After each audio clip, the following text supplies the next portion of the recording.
Today on the Idiot's Guide, we're talking about business startups and the greed that makes it damn near impossible to stay in business.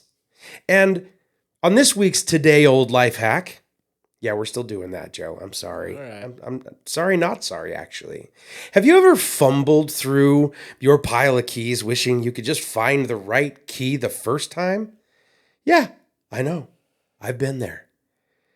Well, call us the problem solvers. Tune in and find out. I'm your host, Adam Richardson, aka the Profit Hacker, and I'm joined by the man in charge, Mr. Joe Haslam. Welcome to the Idiot's Guide.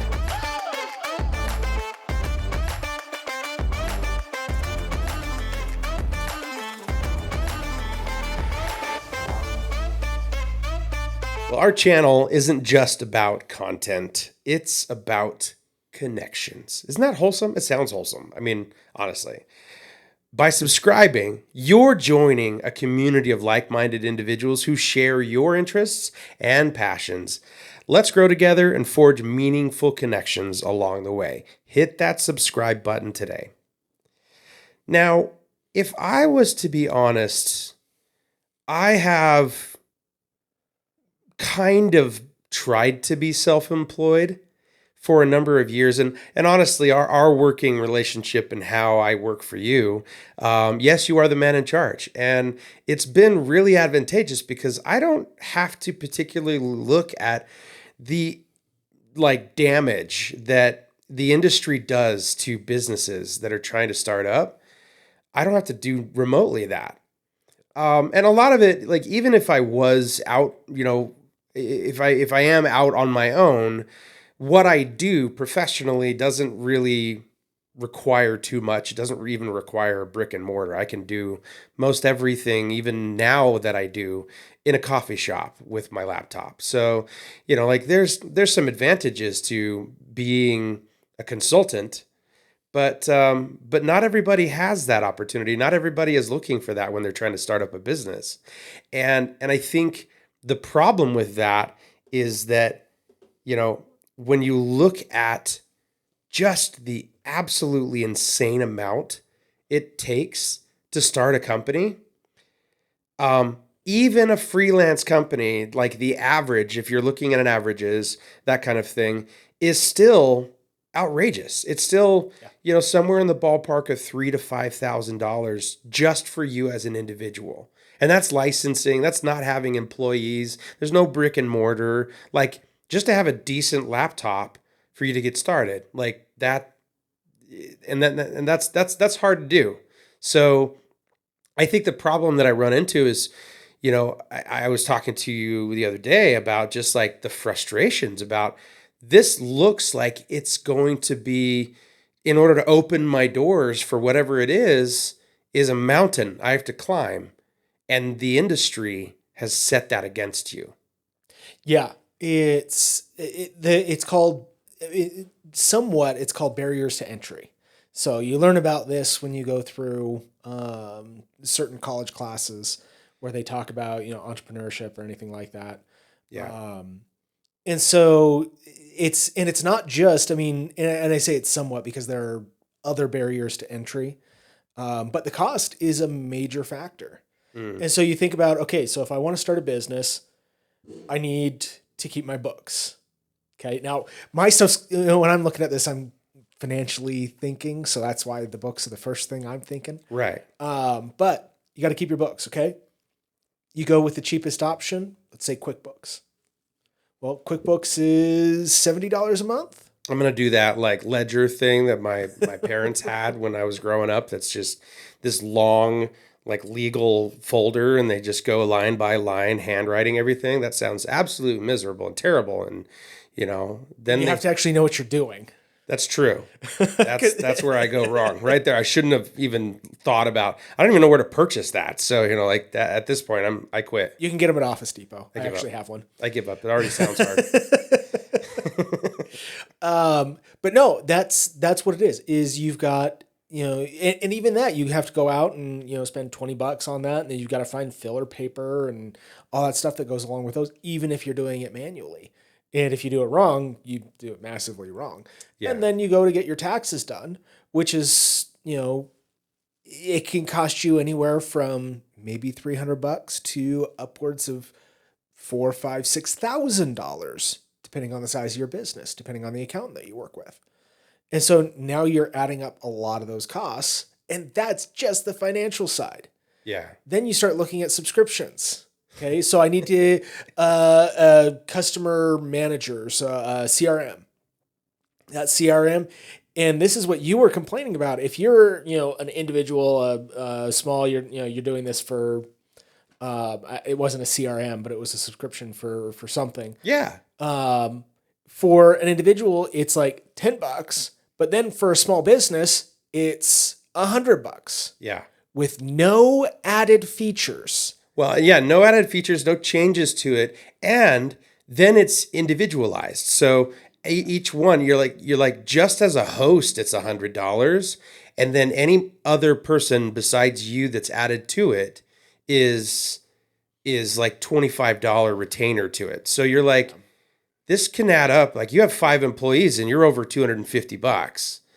Like that's ridiculous. Yeah, it gets really expensive. A file server, where you're keeping files online. So like if you're interacting with clients where you want your files, them to be able to see it.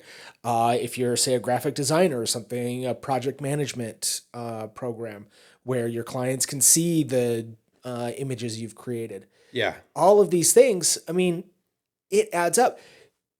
Adobe, I really like Adobe. You could get the full Adobe for, what is it, $60? We just upgraded to the Adobe is for that, for $60. So as a graphic designer, if you're using Adobe, you can get all that for $60 and you can put it on 2 computers, which let's say you have 5 people, you're still talking, what, $240? Yeah. But to go and get that software just to communicate with your clients, which is not a professional system, it's literally just an online database, it's going to cost you $300.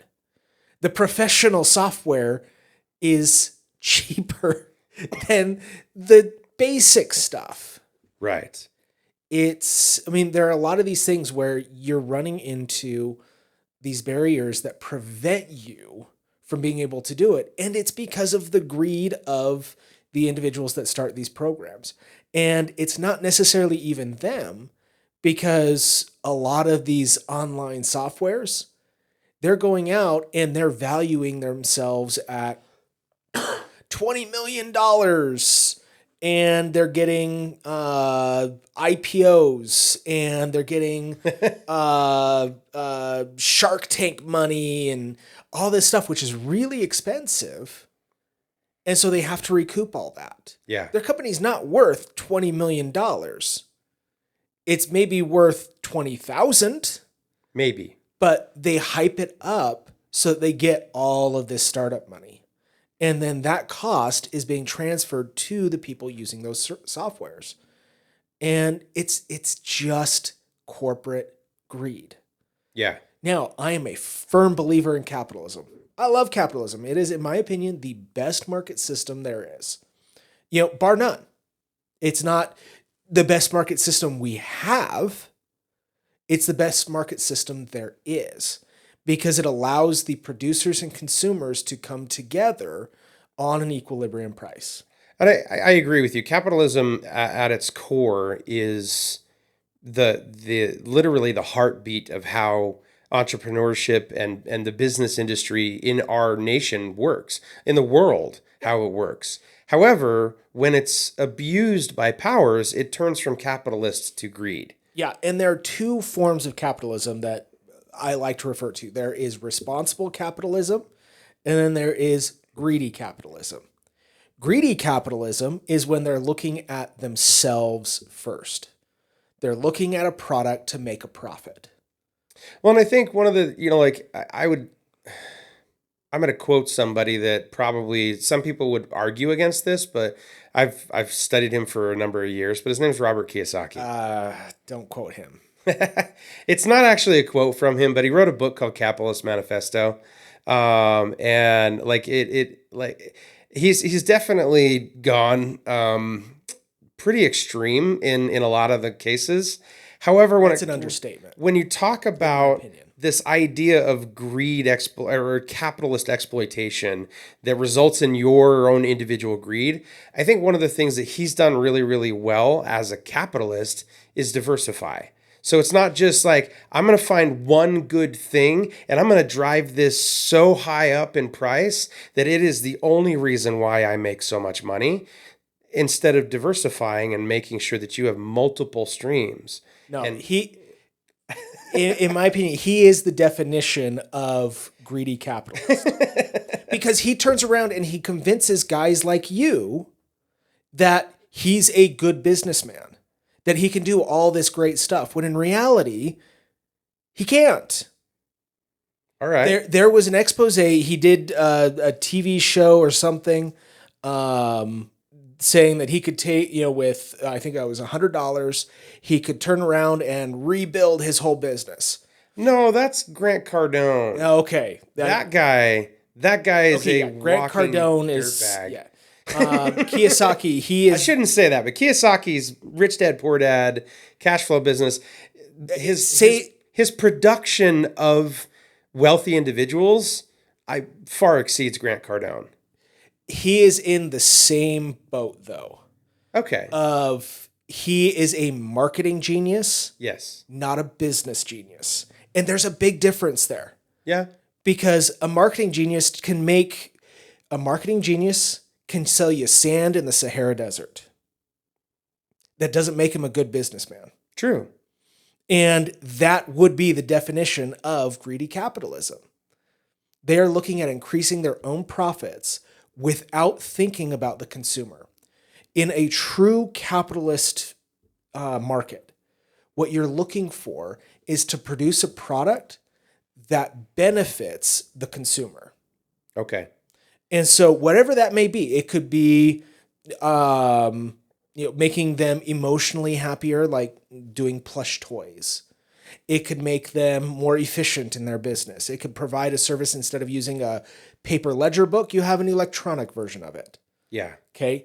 That's true capitalism. Now, you can turn that into greedy capitalism when you take advantage of people to be able to make more money off of that than the market. Because, I mean, this goes into a lot of economic principles. Now, again, the number one economic principle is people will do things in their own best interest. Yeah. That is the fundamental principle of economics. It's the first lesson you learn in any economics class, macro or micro. It's the number one thing that you're taught. Well, and I think you and I have had that kind of conversation to where, having to say, like, it's okay to be philanthropic in thinking, but, in even casting a vision for what you want for your company, Right. but you can't start there.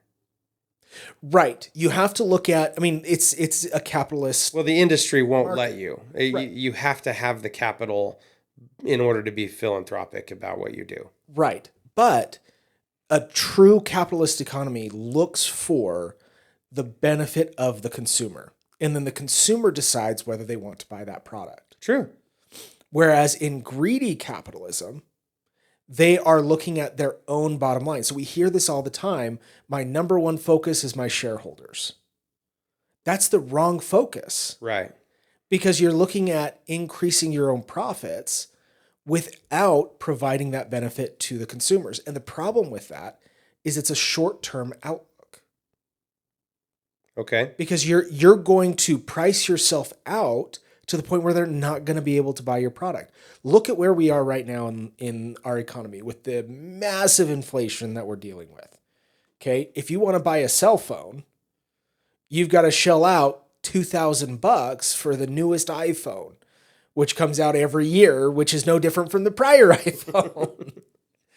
And so you are spending these massive amounts of dollars for something that is no improvement. Steve Jobs, great marketer. He knew exactly how to do it. Yeah. The problem is long term, and that was great for the short term. He built Apple to be what it is today, the massive influence it has. But as they go on, if they continue to do those same practices of continuing to raise the prices, focusing on that marketing, we're going to have, and we're already seeing it, a very cash poor economy. They are phone rich. They Right. have these massively expensive phones, but they can't go out and buy food. And so eventually starvation will kick in and they will stop buying these massively expensive cell phones. My favorite. So I won't name names, but I knew a family that had a family plan, and the family plan would include other family members or things like that, and that the other family members that were benefiting off of having, special discounts for different reasons and being incorporated into this family plan was a really good, affordable way of having a cell phone, especially when food was a question. Okay. But then when offered that situation about having that cell phone, they want the top notch, most expensive with all the bells and whistles and a payment plan to go with it in order to pay that off in the next 2 years. Yeah. And you're like, well, I mean, I don't run it that way, but as long as you pay the bill, that's great. You know, like that would be my thinking. But I don't understand that logic about going like, man, I can't afford macaroni and cheese, but I sure want that $2,000 phone. Yeah. And that's exactly it. And I've got to grant, these big companies, they know what they're doing. They've got great marketing teams. Yeah. But it is greedy capitalism. And you see that. I know we started talking about, how this affects small businesses. But that's exactly what's happening with small businesses. That's why we're seeing fewer and fewer entrepreneurs, is because they can't get into the markets because we are putting all this money into these shareholders. And so we've got these, Well, you're seeing fewer and fewer. I would say even in the entrepreneurial way is freelance. So you're doing it more. I'm self-employed, but I'm the only employee of that business because my overhead is near zero if I'm good at it. yeah. There's little things like business license, but then I don't even have things like employee costs if I have employees. And then, there's ways to work around that so that if you have employees, you are still working on minimizing the amount of output because you have an employee. Like, let's say, contractors, those sorts of things. And so you're right. You roll your eyes at me. It's true, though. Like, it's gone into this way where you almost have to sneak into the industry because everything out there is out to just crush you. Yeah. Well, and even going into that, so hiring contractors. Okay. Now, fortunately, the IRS is going after these companies. And yes, I did say fortunately. I rarely am on the side of the IRS, but in this one I am. And here's the reason why. When you hire a contractor, the reason businesses hire contractors is because it's cheaper for the business, not cheaper for the contractor. And so we talk about FICA taxes. So that's Social Security and Medicare. Okay. So as a contractor, you're going to pay 15% of your income toward FICA, Social Security and Medicare. Mm-hmm. They call it self-employment tax, but it's the same thing. Whereas if you're an employee, you're only paying 7% and your employer is paying the other 7%. And so if you get hired by a company as an employee, they give you a $60,000 wage. Great. A lot of that's going to go to taxes. Yeah. But you're going to get, so what's 7% of 60,000? You're looking at maybe $5,000 in taxes for FICA. Mm-hmm. Now, if you're a contractor and you get that same exact rate of $60,000, now you're going to end up paying an extra $5,000. So that $60,000 just dropped down to $55,000 just because you're a contractor. And that's why businesses do it. They're trying to take advantage of this quote unquote loophole to hire contractors. Yeah. When they should be hiring them as employees and providing those benefits. And so they get around all of that. They try to avoid doing that. Now, there are legitimate contractors. I'm an accountant. I'm a bookkeeper. I'm a legitimate contractor. I have my own business. I have my own office. Sometimes those waters get a little bit murky as to, what the rules are that the IRS says contractor versus employee, but Right. And the problem is, as a contractor, when you get hired in, and this is going back to the same thing of it hurts small businesses. When you are that contractor, now you're paying 15% in FICA taxes as opposed to the 7%. And so immediately you're losing 5% of your profit in that scenario. Okay, so I pulled an article, and it's from Business News Daily. And the article is startup costs, how much cash will you need? Basically to cover some of the costs. Just to give credit where credit's due, let me get down to this. The actual writer of this is Sammy Caramella. I hope I pronounced her name right. But yeah, she wrote a pretty good article, I feel like. And honestly, like, I think there's so much variety when it comes to how to start up a business.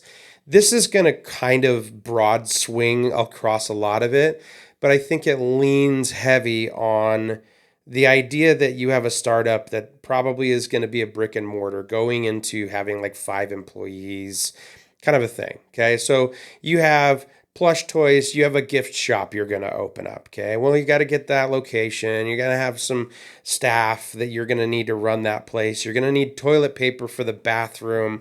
All of those things, are incorporated into some of into the costs. So this is just about four little tips, essentially, is what the article covers.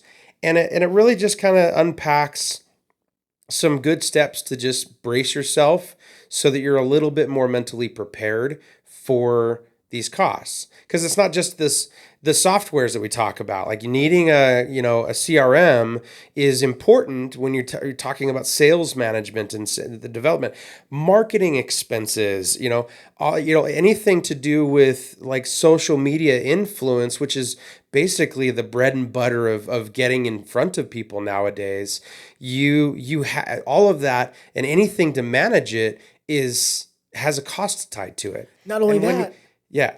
I just got my credit card bill for my American Express, and I just had my annual $600 fee for having the privilege of having an American Express card. It's just a joke. Just to get a credit card, and the first charge ever when you get a credit card is as a business, is this fee. Yeah. And so it's $600 just to have a credit card that you have to pay off. Right. So, I mean, it literally is frustrating to sit through and just think like, man, there's got to be a better way. I don't think there is. I think that, it's too big of a machine at this point to where, finding these good starting points and healthy perspective is at least a way to combat this, but it's more just kind of to prepare you for the gut punch you're going to get when you get that first statement from your car. Well, and I know you're going to go through this list, but I don't think that it is a requirement. It takes business owners that are responsible. So Mark Cuban is a great businessman. He is turning the pharmaceutical industry upside down by offering generic prescriptions at reasonable rates. Yeah. It's such a shocking idea to actually provide something at a reasonable cost. But it takes guys like Mark Cuban who are responsible capitalists. And so when you start a business, be a responsible capitalist. Don't be a greedy capitalist. That's what's going to allow your business to thrive long term. Well, and what sparked this for me was I saw a video on a site that I follow called Freethink, and they were doing a spot on a water bottle company called Free Water. And I was like, that's a really original name. They even make fun of the fact that it's not that cool, but they didn't want it to be. They were looking at it to call it free water because it's free water. And everyone, like the biggest concept is when they're out there handing this water out to people, everyone's coming up all skeptical, going like, well, what's the catch? Like, why, how could you even possibly manage to do this? Like, my other water over here that, when you spell it backwards spells naive, and I still buy it, you know? Sorry.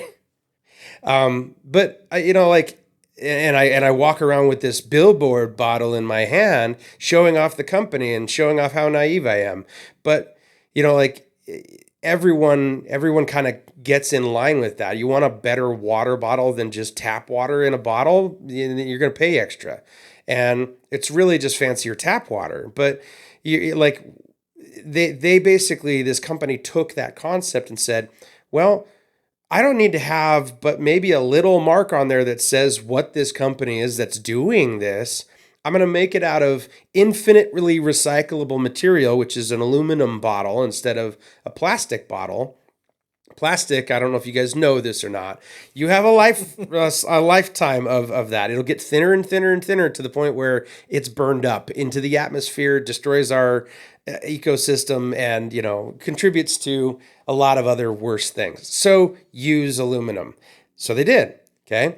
And then on the outside, they used paper. They paper paste it with advertisements that are from multiple companies, essentially net zeroing that bottle. So the cost to produce it, to bottle the water and label it are all covered in the cost from the advertisers who are wishing to advertise on that bottle. You can have dozens of different advertisers, hundreds of different advertisers all over these different bottles. Each one, then every bottle handed to someone else gives 10 cents to a foreign country. Okay, or third world country in need organizationally. And then on top of that, you have you have these advertisers paying for the cost of this. You just incorporate a small little profit margin and you're golden. You actually pay for you have revenue before you even hand out that bottle. So it's an ingenious model to show like how to regenerate and basically create free product. If that concept was taken to multiple other things that are basic needs that our society needs and thrives on, imagine just the impact that could make positively for a first world country that, like, it benefits a third world country, but it also benefits a first world in the sense of all of these marketers already want their name out there. So now they're getting it out there. They have the same marketing costs as normal. I feel like it was just an ingenious way. And it just kind of got to the point of going like, why don't we do this? Why haven't we been doing it this way? Yeah, it's because greed. I mean, you don't need to be paying millions of dollars for CEOs. You don't. There is absolutely no reason for it. You don't need mansions all over the US. You don't need all of this stuff. But it feels good and you feel powerful when you're that CEO. Yeah. When you are that person that is living in this mansion for really not doing much. I mean, CEOs, they sign papers. They come up with ideas. Guess what? That's what we do on this podcast. I've worked with hundreds of small businesses and taken them from small businesses to multi-million-dollar businesses. But the one thing that I always teach them is stop taking money out of the business. Leave it in the business. Take a salary, but don't take an exorbitant salary. Yeah. Because it's going to destroy your business. You're going to have to cost yourself out of the market. And it has allowed those businesses to thrive. And you look at some of these big companies and they are paying just exorbitant amounts to CEOs who are, in my opinion, quite worthless. You don't need to be paying that kind of money to those people. And we as consumers, remember, we're in a capitalist society. We as the consumers have the responsibility and the right to be able to say no. Yeah. Because if as a small business, I say, I'm not going to use that service because it's too expensive. I'm going to come up with my own. I'm going to write it in Excel. I'm just going to store this stuff on my computer. Great. Now you don't need that service anymore. And the more people that do that, the less income that business is able to generate. And they realize they have to reduce their sales price. That's market equilibrium. When we look at cell phones and Apple, if we don't want to be paying Apple $2,000 for a cell phone, our responsibility as the consumer is to stop buying those $2,000 cell phones. Yeah, they're cool. They do a lot of fun stuff. But if we continue to buy those expensive phones, all we're doing is perpetuating the problem. We as the consumers have the ultimate responsibility to avoid all of that, to stop those practices. Because if we all of a sudden stop buying $2,000 cell phones, and it's not just Apple, I know I'm focusing on Apple, but all of the other cell phone companies do the same thing. You've got the Samsung phones that are thousands of dollars. You've got all of these. The only ones that aren't expensive are the old flip phones that they sell for old people, which kind of tells you something about what they're doing. It doesn't take that much money to build these cell phones. They just know that those old people, I say old people colloquially, those old people are not going to spend that much money on a cell phone. So in order for them to sell that cell phone, they have to make it really cheap. Yeah. And so if we as consumers stop giving in to all of this hype, to all of this marketing power, now we have the power back to be able to bring the economy back into control and reduce the inflation that we're seeing. That's our power as consumers. The problem is it takes all consumers to make that action in order to make a change. I never buy the $2,000 cell phones. Right. I've still got an iPhone SE that is 4 years old. Yeah, I buy my most recent is a 2-year-old phone. So our like my wife and I just recently bought 2-year-old phones for us to use. And they're reused, so I don't buy brand spanking new out of the box. I usually get them repurposed from some other service, so that I'm not I don't get the shiniest, newest.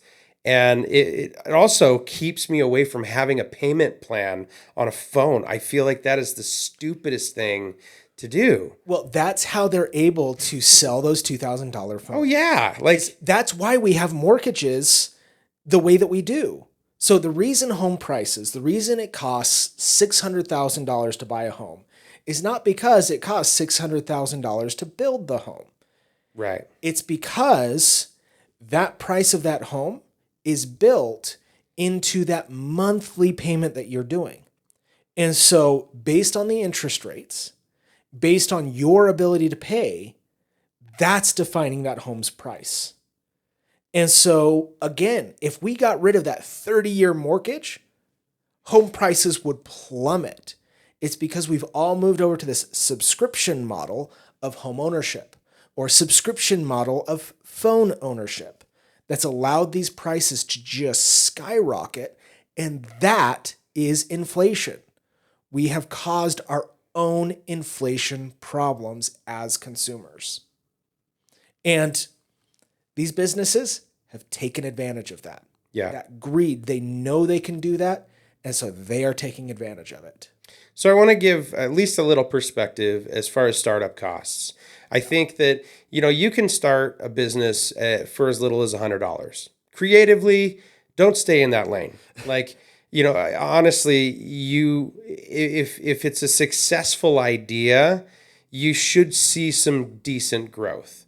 And if you're, like from that idea, you see the growth, then start talking, at least understanding what to expect. And this is kind of where I'm coming from with this is a perspective of, like I said, probably more the brick and mortar. You're going to open a gift shop sort of thing. That there's a billion other ideas you can do, but or that even require brick and mortar options that you have to look into.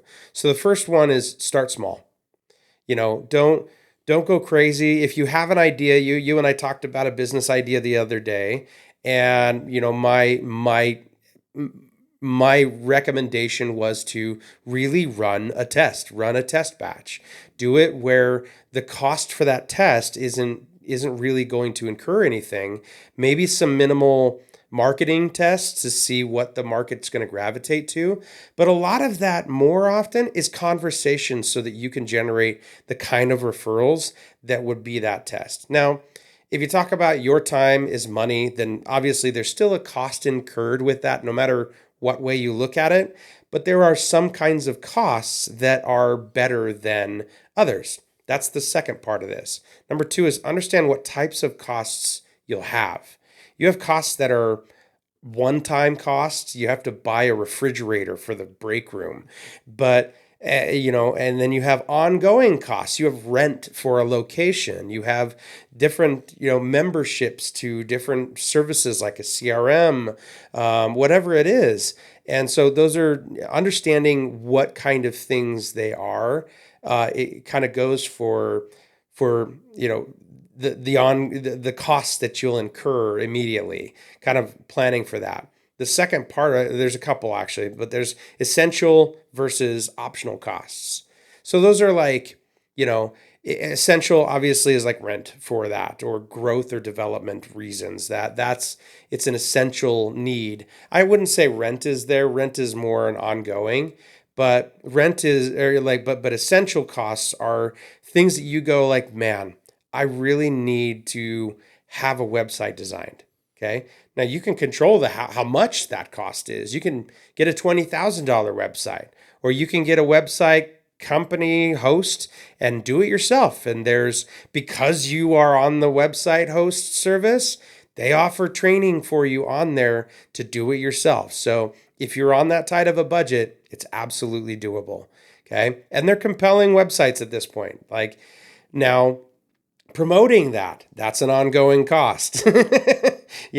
But optional costs, if there are things that you don't have to pay for right now, maybe forego that for a future time, when you have a little bit more. It's like non-urgents. And then you have fixed and variable costs. This one's kind of, one of those things. Rent is a fixed cost. You will pay it until you shutter that door.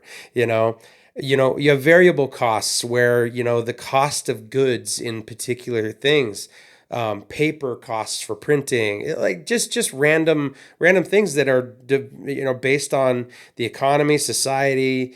But all of that, I just say that to just kind of be prepared. There's a breakdown on this article that kind of gives you a general workup. I still think that they missed it a little bit, but I'll give them some.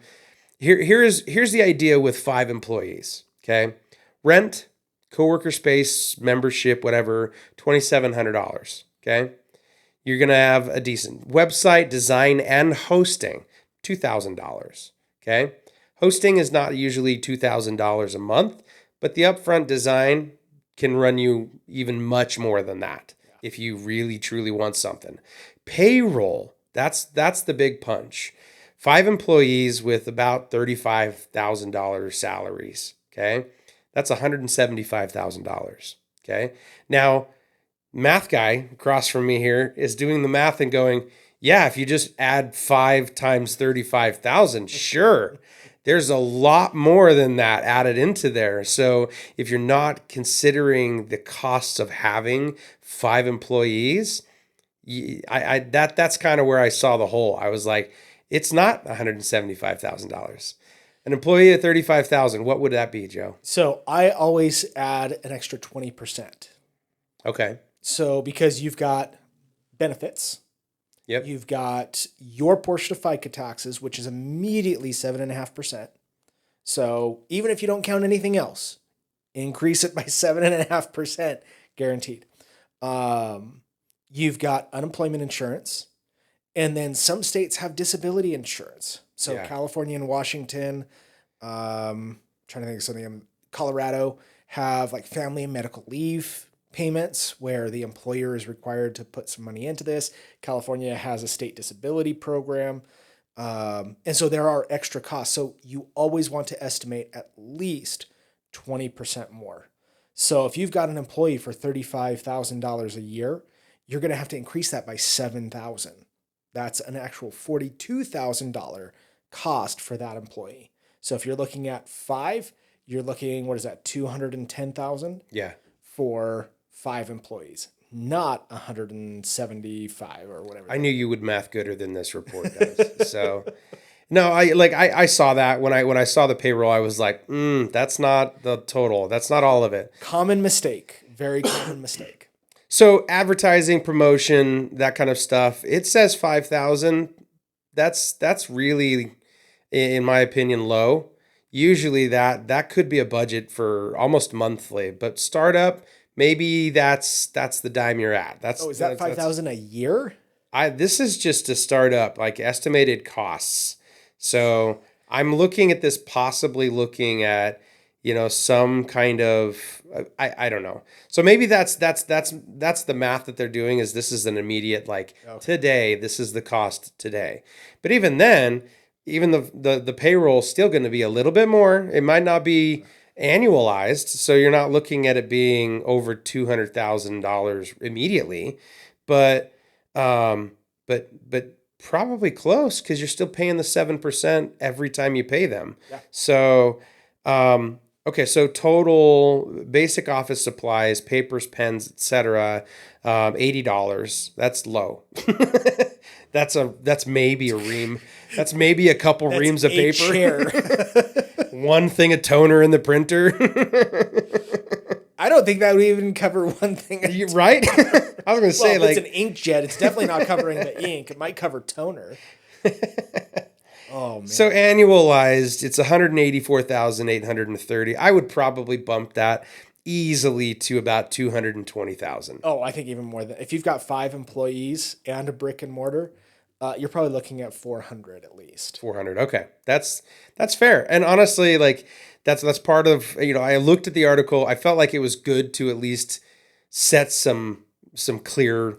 They forgot workers' comp insurance on there. They forgot business liability insurance. What about a business license? Like, just that alone, like. They forgot their licensing. They forgot, what are some others? They forgot a lot. If you're opening a brick and mortar, you have permits in order to open whatever it is you're going to put in there. So you have to have inspectors come in. Some of those inspectors are $1,500 just to get them to show up. So yeah, there's some things that aren't really realistic in that. So that's why I say I think 400,000 would be a more realistic in that scenario. Yeah.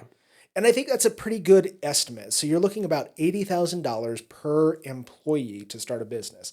So if you're the only employee at the business, assume $80,000 is going to be your starting cost. Yeah. Number 3 is project your cash flow. A lot of people, when they do this, they don't project it correctly. Yeah. So they think, man, I have got a gold standard idea.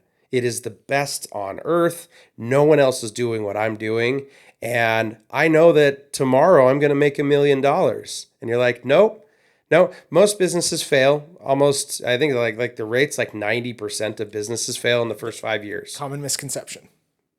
That comes from a very old American Express study from, I think, it was the 1980s or 1990s. American Express did a study of high-risk businesses and not concluded in the report, but in one tiny section of the report, that a certain segment of businesses do fail at that rate.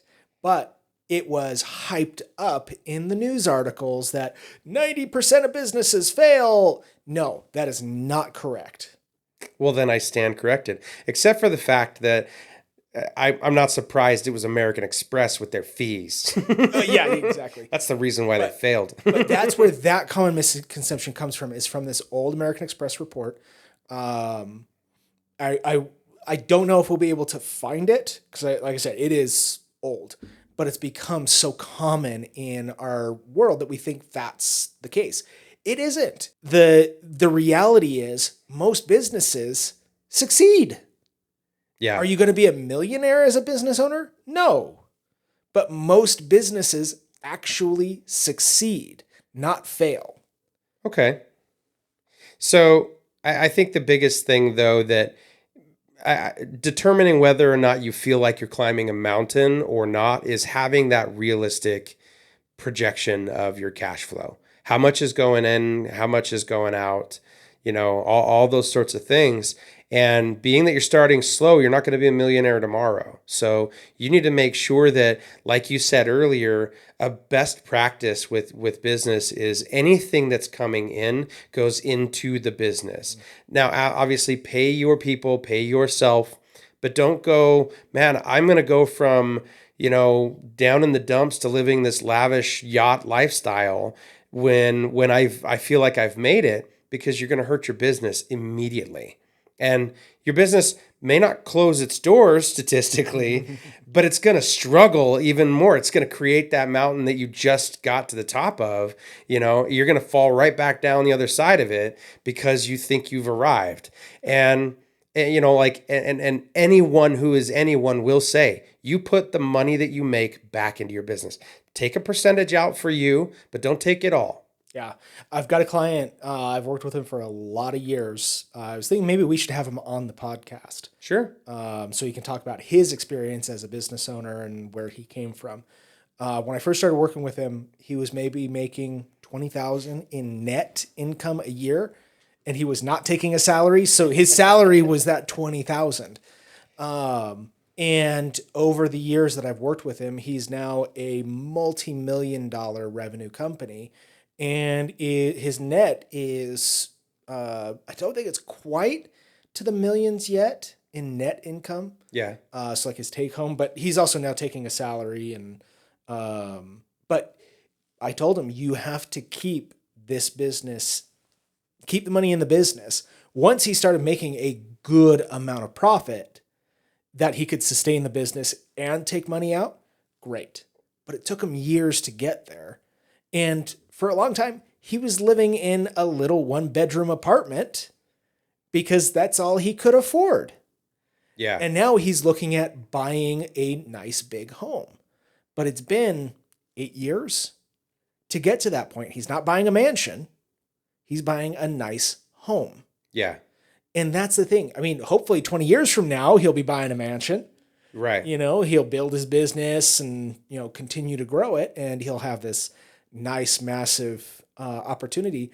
But that's many, many, many years of being in this business. And so don't expect that next year you're going to be a millionaire. Most of these guys that you see on YouTube or TikTok that say, oh, I'm a millionaire now, I'm driving around this Lamborghini. When they do the exposés on those individuals, they find out they are broke and they are renting those vehicles for their videos. Right. All to hype and market this greedy capitalism. Like, I just got this Lamborghini. I can't leave the parking lot, but I got this Lamborghini right here. Yeah. Yeah. So number 4 is figure out your financing methods. The best recommendation for that, don't finance it. Literally, if you're starting a business, one of the most difficult things, there's banks do this, like banks everywhere. They'll start a business account, get a business loan.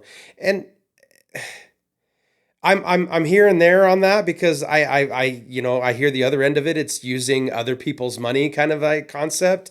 And I think that, it has to do with your plan, your vision, what you feel like you can accomplish with what you have. If you're looking at this to just kind of be like, I've got nothing and I need to finance $400,000 to get this thing off the ground. Start small.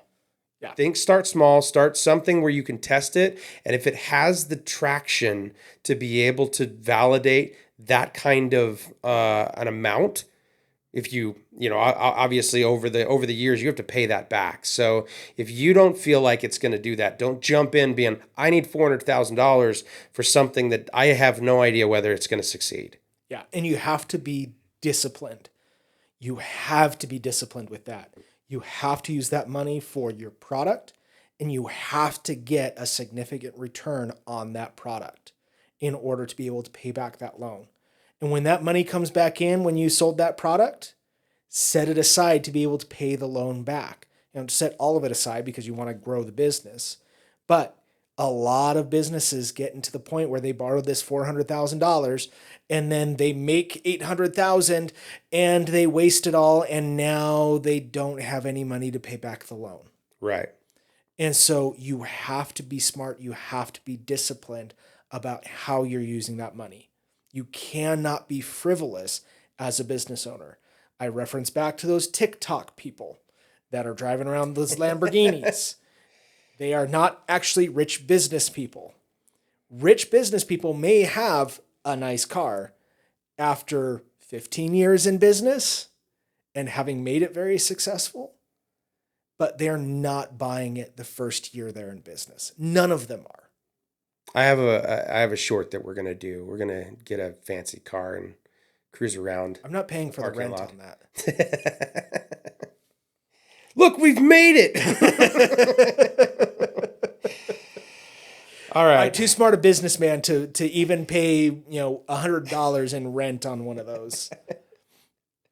So I think, you guys get our perspective is it's not as easy. It's to make it out there, but it is possible to make it. You do have a lot of things stacked against you, but if you work smart and strategize before you jump in, the likelihood is higher. You have more potential of being successful with what you're doing, with your concept, your idea, whatever business you love doing. Like, it's your baby. You don't want to have to shut doors on that baby. Like that's a hard thing to deal with. Yeah. But if you do have a brick and mortar location, a lot of times those locations are going to have a way to secure it. And that usually requires locking a door some way, shape, or form. And maybe there's a door to your office too that also has a lock on it. And both of those require keys, probably not the same key, so that, others who have the key, you have a key, and then somebody else, you don't want them to have a key to your office. And so it's a mess. But you also have your house key, and you got this key, car key, whatever, I always, in the movies, this is a side note when I was thinking about this, but I was like, they always walk up to the car and it's like murder dark outside, and you're like, oh, they're going to die, and they drop their keys. And I'm like, I have auto start and a key fob that senses and unlocks when I get there. So why is it like all of a sudden, this person walks up, fumbles, drops their keys, and they're like, oh no. And then magically, weird, somebody's there to just do some damage to that person, right? You're watching weird movies. This is like almost every movie where there's a bad guy in a car in a parking garage. Like that's what happens, so anyway, Murder Dark. Just remember that. All right. Okay? If it's Murder Dark, this is going to help you a lot. No, not really, because you won't be able to see it. But if you have a lot of keys and you need to keep track of them and not, fumble through them all every single time you need to access that key. Nope, not this one. Nope, not this one. Why don't you bust out some nail polish? You might know somebody who has a pile of nail polish, and nail polish the tops of each one of them, different colors for different things. Your office gets a green nail polish. I don't know if green is even a good color. Your house gets a red nail polish. Your storage shed gets this nail polish. And the reason why is it's just a quick way for you to glance at it, get that key immediately, and you're golden, right? Any input, Joe? You're shaking your head. all my keys look different. So just looking at them tells me what the key is. Okay, so I agree. I have another key ring that I don't take with me everywhere because I don't need it. It has a lot of keys on it, and those ones, there's probably 4 or 5 of them that look the same. So, to know the difference, I'm one of those key fumblers. But how many times I use that key ring, I literally don't. I could get rid of it and it's not going to impact my world. I just keep it off of my normal keys because I don't use those keys very often. So I just have them because they are access to other things that occasionally I need to get on the key ring. Well, and won't nail polish rub off if it's been painted on metal while it's in your pocket and then it's turned your pocket to a rainbow color? Sure. I mean, let it dry. Too. Well, yeah, even after nail polish doesn't like chalk off; it like chips off. So you have like paint chips when it's okay. So you've just got paint chips in the bottom of your pocket. So the next time you go to do laundry, that's when you get the rainbow pocket. The other thing is you could go buy those little rings that are like spend O-rings, an extra gaskets. $2 per key. Yeah, for your little. And then you only have 5 colors. Then you're like, well, what if I have 15 keys that all look the same? Like that sounds terrible. If you have 15 keys that all look the same, I think you've got a problem. You're a janitor. All right. Well, we have reached the end of our show. I think that we need to wrap up. That's probably the best thing for me. Sorry, I have to these such a negative life Nancy. Hacks. Yeah. No. Hey, listen, guys, if you like what you hear, if you're sticking around to the tail end of these, hopefully one day we'll have some viewers that are doing that sooner than later. But like and subscribe, leave a comment or two. We love to hear from you. We'd like to hear about what kind of things are interesting to you, because we want to keep this stuff important to what's going on in your life, and letting the idiots help guide you a little bit by we may not be down the road farther than you, but we may have had some different experiences, I'm sure, than you have. And hopefully we can add some insight into some stuff. And if we don't know, we're pretty unqualified to speak about it, and we're going to talk about it anyway. So thank you for listening. Thank you for watching. Life's too short. So keep laughing and learning. And remember, idiots have way more fun. Check your shoes.